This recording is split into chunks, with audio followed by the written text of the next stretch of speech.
We remain steadfast in our commitment in delivering local news that matters. Stories that inspire. Enriching the lives of Filipinos in the Philippines and across the globe. This is your GMA Regional TV. Buong puso para sa Pilipino. Ini ang GMA Regional TV Balitang Bicolandia.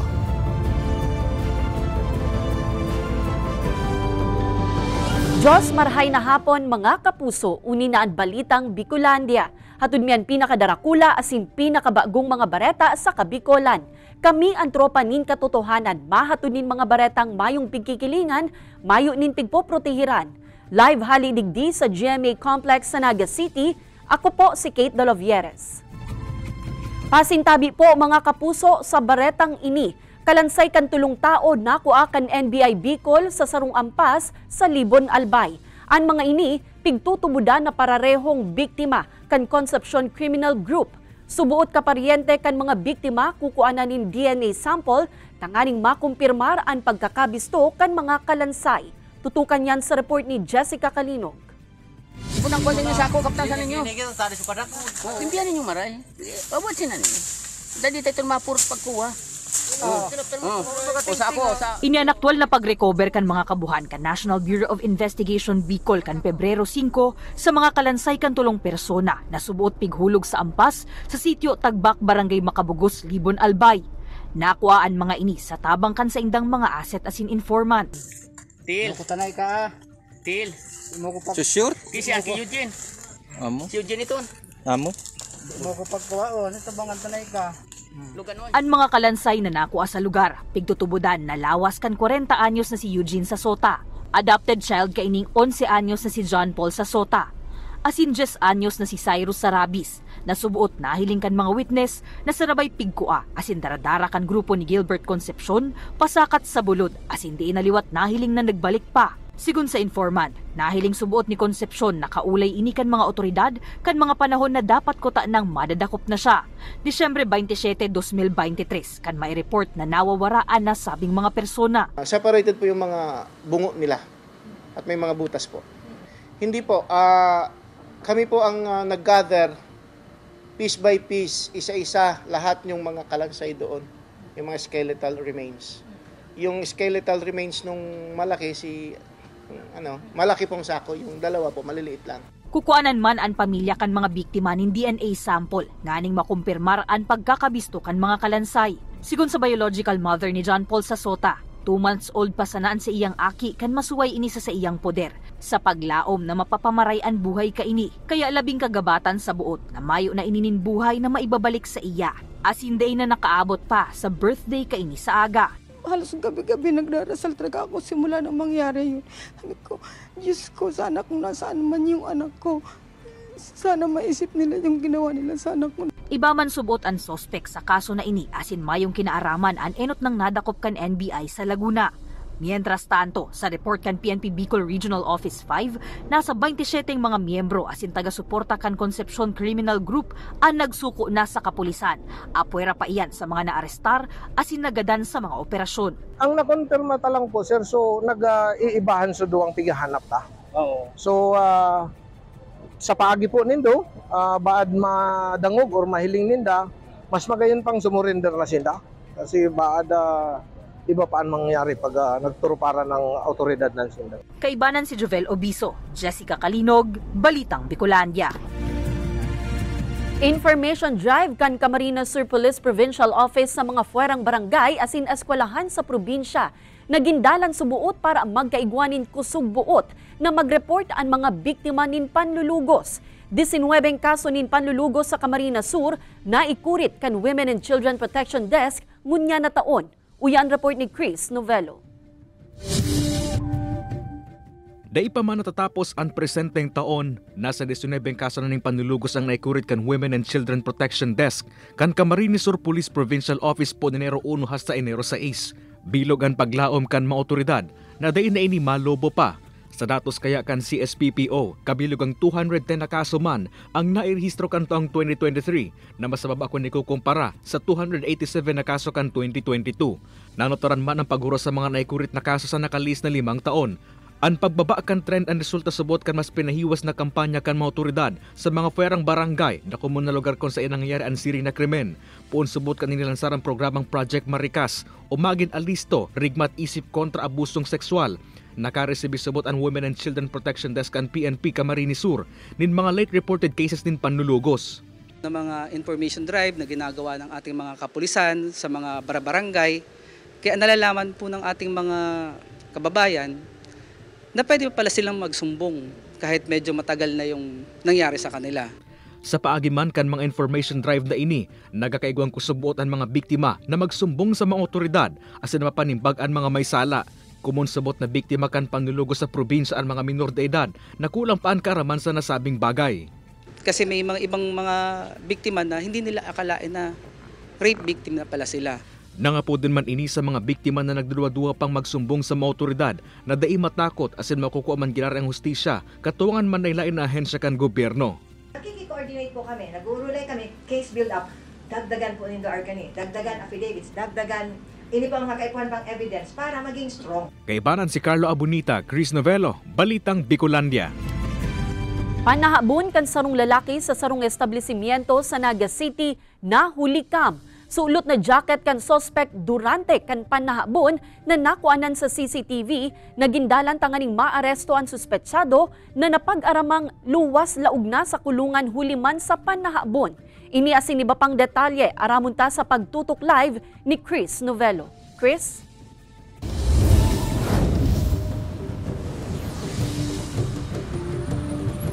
Kay talagang notorious na parahabon na subuot sa Naga City ang 26 anyos na lalaking nadakop kan mga otoridad sa ginibong hot pursuit operation makalis ining liwat na makapambiktima kasuod mang maagahon. Ini ang aktual na panghabon kan sarong lalaki sa sarong simbahan sa Magsaysay Avenue pasado alas 3 nin maagahon kasuod ma. Mahihiling sa CCTV ang lalaki mantang pigbuburokaan kaini ang mga drover asin garo igwang pigahanap. Nalalay na palan kaini ang duwang cellphone na nagakantina din kabilog ang 27,000 pesos asin 900 pesos cash.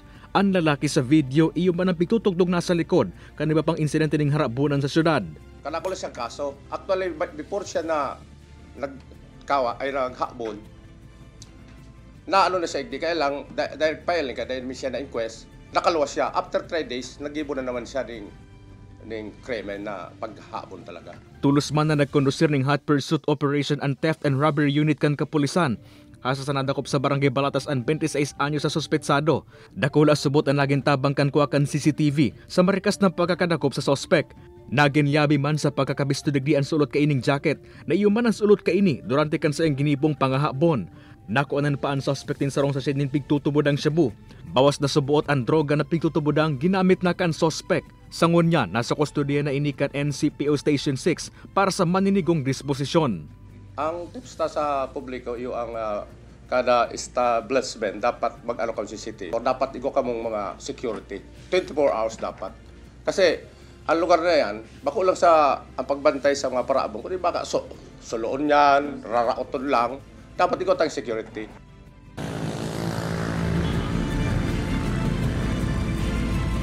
Kate apwera kan kasong robbery na hampang man ang suspect sa pagbalgar sa Section 11 kan RA 9165 o Comprehensive Dangerous Drugs Act of 2002.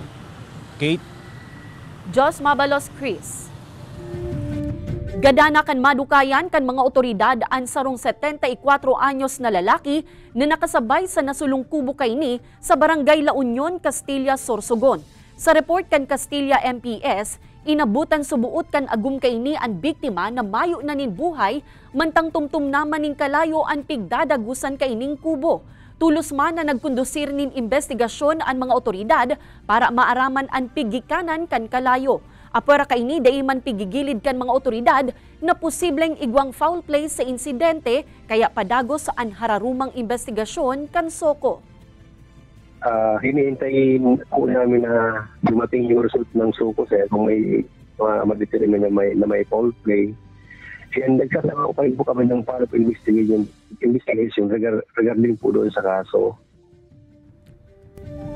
Panraraot kan pirang Jovenes sa mga life-size statue sa Bato River Park sa Catanduanes sa pool sa CCTV. LGU planong ipaapod ang mga imbweltong persona kaibaan sa indang mga magurang. Uyan report ni Rosie Nieva. Kan panahon ng pandemya, nagbugtakan lokal na gobyerno kan Bato Catanduanes ni mga life-size statue sa Bato River Park para ini sa mga Jovenes as iba pang tao na naka-eksperyensya ng psychosocial problem. Apuera ka ini, dagdag atraksyon pa na sambitan ng mga statue kan mga pamosong superhero sa nasambitan ng lugar. Is to mend po yung mga psychosocial problem po na nag-arise during the pandemic. Nag-umpisa ito during the pandemic, how many years ago na? And it continues po yung puntahan ng mga tao. Alagad sa CCTV footage na ini, mahihiling ang pagdulukan mga Jovenes sa mga statwa sa lugar bako para magpapicture. Alagad biglang rinaot asin pinatumba ang mga ini. Ikinamundo man ni Bato Mayor Juan Rodolfo ang nangyari. Huli ka ini plano kan alkalde na ipaapod ang mga imbweltong Jovenes asinan sa indang mga magurang. Ipapatawag lalo yung mga bata at magulang. Tapos siyempre ipapa-repair. So gusto kong makita niya yung paggawa nung na nandun siya na nakikita niya yung statue habang ito'y kinukumpuni para maano niya, mapil niya rin na mahirap din palang gawin to. Nangapudan man ang LGU sa publiko na maging disiplinado asin pangatamanan ang kapalibutan nganin mas maging mauswag asin magayon ang bilog na banwaan. Ini si Rosie Nieva, Balitang Bicolandia. Ini ang GMA Regional TV Balitang Bicolandia. Ini ang GMA Regional TV Balitang Bicolandia.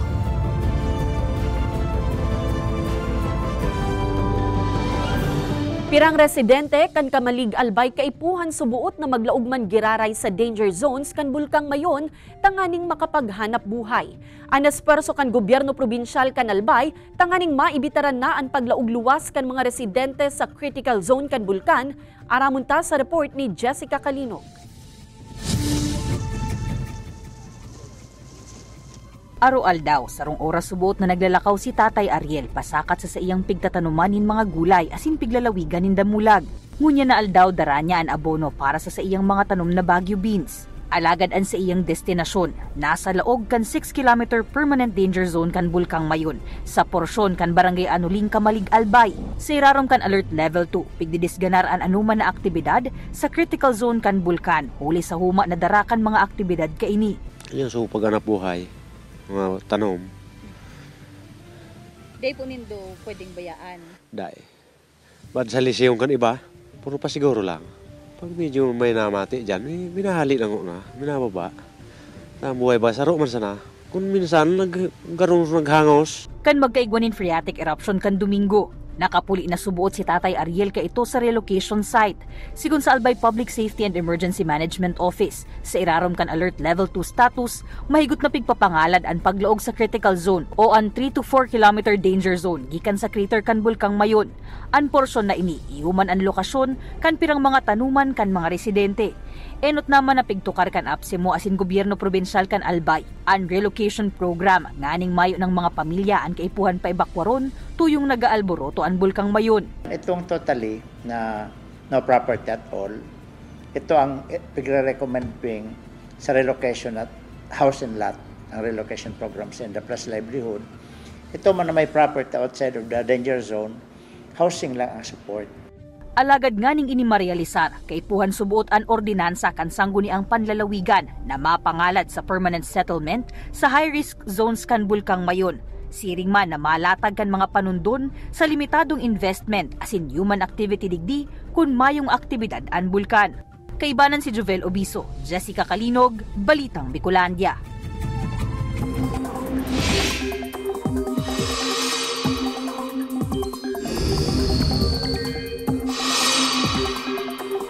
Mga kapuso, nasa monsoon break ngunyan ang sa tuyang nasyon. But sabihon para mientras na nagluya asin daing nakakaapektar sa Pilipinas ang duro sa amihan. Huli digdi kumparar ka nakalihis na semana, mainit na panahon ang mamamatean sa dakul na mga lugar. Padagos po kaya ang pagdanay kan mainit na duros gikan sa kadagatang Pasipiko o an easterlies. Alaga dawa maarasa sa an panahon, magin andaman giraray hulita posible pa ang mga pag-uuran sa pirang parte kan nasyon. Urong na po sa mga kapuso nyato digdi sa Bicol Region. Magdara kamunin payong kun maluwas sa harong, hulita basado sa datos kan Metro Weather. Posible an uran sa pirang parte kan Camarines Provinces, Albay asin Catanduanes. Alagad medyo mababawasan iyan pag abot kan Banggi. May tsansa man nin pag-uran sa iba pang parte kan nasyon. Pagkasulo kan Iriga City Public Market, nagwalat subuot ni nasa 32 million pesos na kantidad nin danyos basado sa tala kan Iriga City LGU. Investigasyon sa insidente padagos pang pigsasagibo kan Iriga City Fire Station. Pagsaud kan publiko, daiman subuot gayong apektado. Uya ang report ni Jessica Kalinog. Mantang mahihiling pa ang mga danyos na winalat kan nagbungkaras na kasulo sa Iriga City Public Market kan Pebrero 2. Ang operasyon sa merkado, balik normal naman sa ngunyan. Ang pirang nasuluan, nagtyaga na mo nang maglatag nin mga paninda sa saindang nasulo na pwesto.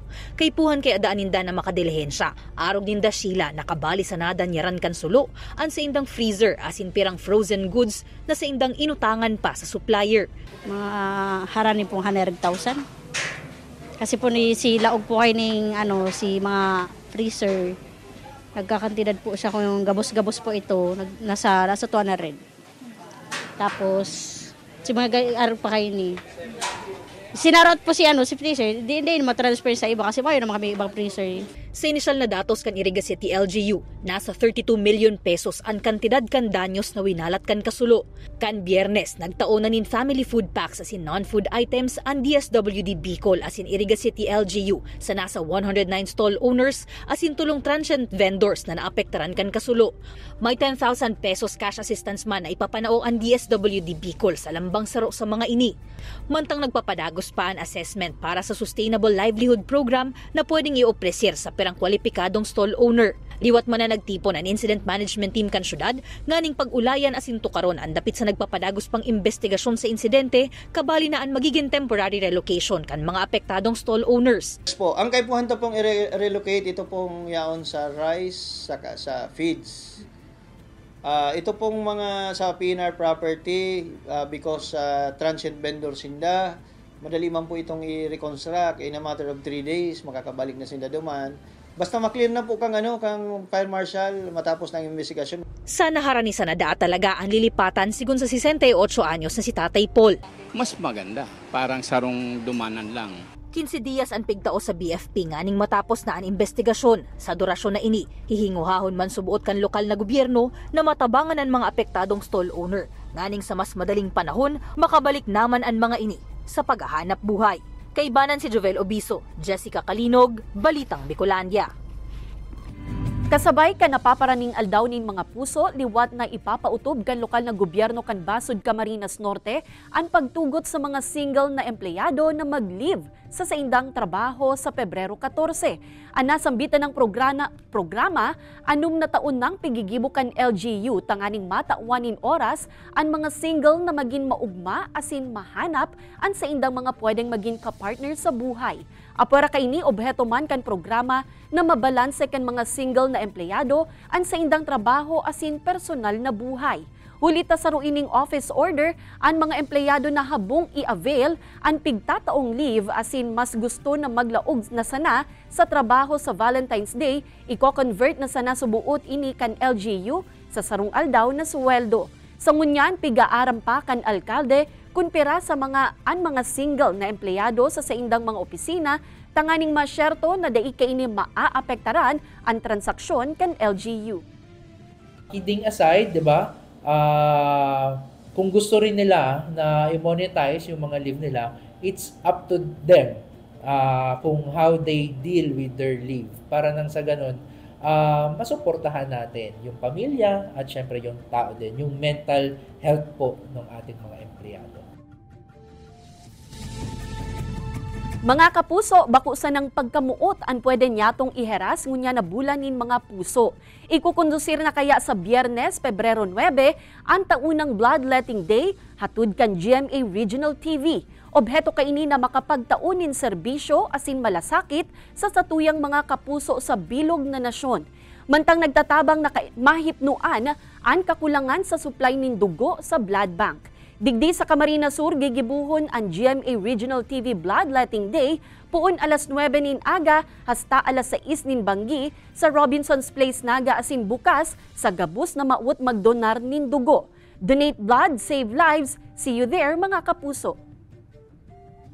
Nagtutubod ka sa swerte. Kung iyo, ano ang pampaswerte mo? For me po, ang pampaswerte ka lang po ay prayer lang po. Diyan lang po ako nagkukuha ng parang luck sa kuya. My lucky charm is my friend here. And yes, I do believe in luck and she's my lucky charm. So we're very lucky together. Sa kuya po, ang papaswerte ko is pamilya ko po. Yun pong nagpapaswerte sa akin, sa buhay ko. Yung girlfriend ko po. Ano po? Maganda, tapos matibayon. Yun lang po. Madadara ka din po duman sa akin. Iya po. Happy wife, happy life. Ini ang GMA Regional TV Balitang Bicolandia. Ini ang GMA Regional TV Balitang Bicolandia.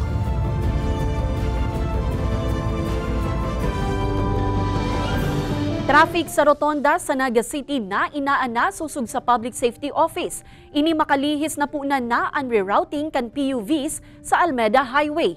Alagad magabat na bulos kan trapiko sa Diversion Road, pasiko sa Almeda Highway, nanotara naman. Ini asin iba pang detalye aramunta sa report ni Chris Novello. Maluwag na ang bulos kan trapiko sa rotonda. Ini po subot kan ipautob ang rerouting sa mga eastbound na PUV palawgasin paluwas kang Naga. Alagad ang magabat subot na bulos kan trapiko sa lugar. Nanutoran sa porsyon kan Diversion Road pasiring sa Almeda Highway urog na tuyong rush hour. Alagad madali man subot ining namanihar sigun sa PSO. Piga-antisipar ko yan na magkakaiwa kita dyan talaga ning gabat ning trapiko ta hinali ta si ano dyan sa problema dyan sa rotonda. Ang problema lang ta itong jeep nagkaigwa talaga kita dumaning pile up ta nagdahilan katong pirila duman kan Sunday. Apuera ka ini, nanotoran man subot kan motoridad na imbes magdiretso sa terminal ang mga PUV urog na ang mga jeep. Nagpipirilaan mga ini sa porsyon kan Almeda Highway. Inisubot si mga PUV na dati nagahalat asin ka terminal sa porsyon kan Rotonda asin Concepcion Grande. Kanday pa ipinapautob ang rerouting. Dikit lang ang pasero. Medyo po nakaka-adjust na. Pamasahe, kumusta? Dumagdag lang po. Dalawang sakay na. Katakod ka ini, tapos nasubot ang konsiderasyon asin titikitan na kan mga otoridad ang mga PUV na dahi nagdiretso sa terminal. Taon pang 2014 kang naipasara ang ordinansa asin di man subot nagkulangan mga otoridad sa pag-abiso sa mga inidapit sa rerouting. So grupo kang enforcement ordinance kay baso sa traffic direction and control gabos po mapasunod sa inda, matiket na. Kabali dyan po ang mga PNP man. Mahampang sa 1,000 pesos na penalidad ng mga mabayular na PUV sa nasabing ordinansa. Kay Baran si Carlo Abunita, Chris Novello, Balitang Bicolandia.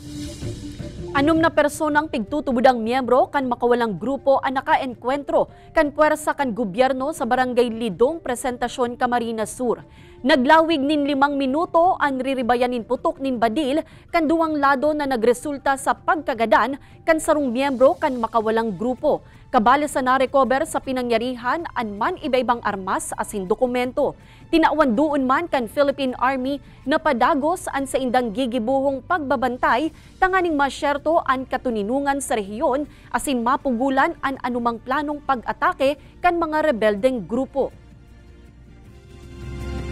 Kasabay kan pag-andam kan gabos sa pigahandalang epekto kan El Nino, pigsyerto kan National Irrigation Administration Camarines Norte na preparado na ang probinsya en kasong mamatean ang labing init kan panahon. Sigun sa opisina, igwan ng pigpe-preparar na short-term, medium asin long-term goals ang NIA para sa El Nino. Kabali digdi ang proper water delivery asin distribution na basado sa operational and maintenance plan. Pagkakaigwan ni naka-standby na mga water pump asin ang pagbabago sa cropping season. Kung dati kaya, Disyembre nagpupuon ang pagpapatubig kaniya para tawandalan ang pagtatanum kan mga paraoma, ngunyan ginibo na ining Nobyembre para mas amay na makataranum. Sa ibong kaini, positibo man ang niya na magiging magayon ang resulta kaini, urog na sa produksyon nin mga paroy.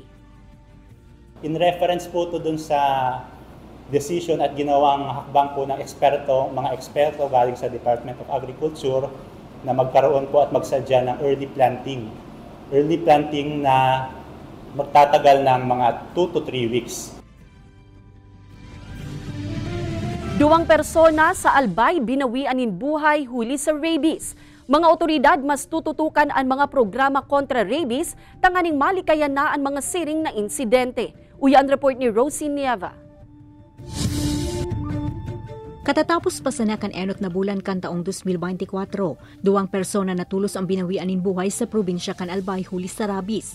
Di manalikayan kan Albay Provincial Health Office na mahandal, urog na takan taong 2023, 5 kaso ang binawian in buhay sa bilog na taon. Alagad ngunyan, Enero pasana, 2 na tulos ang nagadan. Kaya pangapudan kan Provincial Health Office in kaso makagat o makamros nin ido o ikos, di magkampante asin tulos na magpakonsulta sa doktor. Po, ang rabies po kali actually is 100% po siyang fatal. Once na yaon na iyan, na matalagang magagadan ka na, talagang wala na yan na cured. Pero 100% man siyang preventable. Sigon sa Provincial Veterinarian, ang pagkakaigwaning kaso kan rabies ang resulta kan pagdakol kan mga balaw-bagaw na ido sa probinsya. Kaya nganing malikayan ang pagdagdag pa kan mga kaso kaini, target kan opisina na mairehistro ang kada atama na ido asin ikos. Makondusir man kaya nin mass vaccination kung sa inplano ng mag-house to house kan mga otoridad. Actually po, yung datos po natin tumaas ang aso. Ngayon po, more than 200,000 dogs na po ang aso, na nung 2022 po ay nasa 130,000 pas. To be exact, parang yun po yung numero. Nagpatanid man ang opisina sa mga dog owners na maging responsable para makalikay sa aksidente asin sa anuman na penalidad. Ini si Rosie Nieva, Balitang Bicolandia. Good news para sa mga kapusong naghahanap nin trabaho. Ang GMA Network Incorporated naghahanap nin matitibay asin dekalibreng mga aplikante para sa 38 na manlaen-laen na bakanteng mga posisyon. Para sa mga interesado, ipasa po ang sa indong aplikasyon sa careers.gmanetwork.com. Kaya ano pang hinahalat nindo, madyana asin maging parte kan Kapuso Network.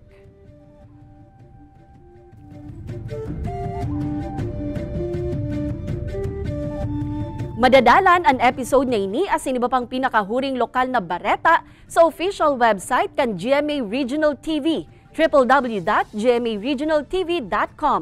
Pwede man kamong magbisita sa samuyang official YouTube channel, GMA Regional TV, asin i-click ang subscribe button para sa pinakamaiinit na bareta halos sa man-ibaybang rehiyon.